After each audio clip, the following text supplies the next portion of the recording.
And we're back here on UP News, here on 1510 AM, Mile High Sports Radio, and 1570 up in Fort Collins, North Colorado.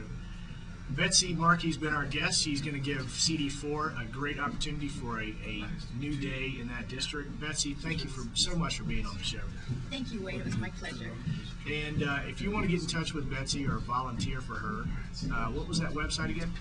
Yes, my website is www.markeyforcongress.com, and Markey is M-A-R-K-E-Y, and our phone number in Fort Collins is 970-221-1473. Say it one more time. 970-221-1473. Thank you so much, Betsy. I want to take this last few minutes to close out by addressing the end of the John Edwards for President candidacy. And as you know, here in Colorado, and if you have seen the blogs, you've seen me defend and work hard for John Edwards. And I wanted to say to his supporters here in Colorado and in other states, thank you so much for your help. I think that we brought the conversation about the people in poverty and about the need to end the corporate stranglehold on our democracy and the undue influence of lobbyists in our government to the front of the discussion in the Democratic Party. And I hope that Senator Obama or Senator Clinton, both of those candidates, will embrace those types of changes in our policies. And I want to talk about what I believe John Edwards brought to the table, which was very personal for him and is personal for me, and that was for speaking out for people who had no voice, the homeless veteran, the people in poverty, the people like Natalie Sarkeesian, who Cigna denied a liver transplant, even though the doctors and nurses said that it would save her life, and then only finally relented after the public outcry, but it was too late, she died. That's the type of voice that was not heard unless John Edwards was talking about it, because no one else was.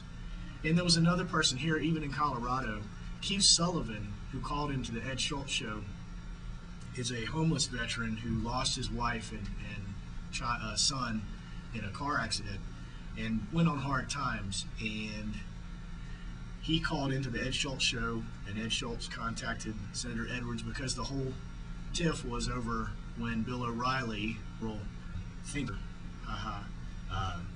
said that there wasn't that many homeless vets out there. Well, in fact, there are. And the Edwards campaign asked me to contact Keith Sullivan and to see if we could help out in any way, if our volunteer group, One Corps, could help out, because we had done some stuff like that in the past. But they asked me, please, don't make it part of your radio or internet show, because we don't want to politicize it. And now that his campaign is over, I feel like there's no danger in politicizing this issue. And I believe John Edwards would want me to help Keith Sullivan in any way I could, besides just my own doing. So I'm going to give you his address.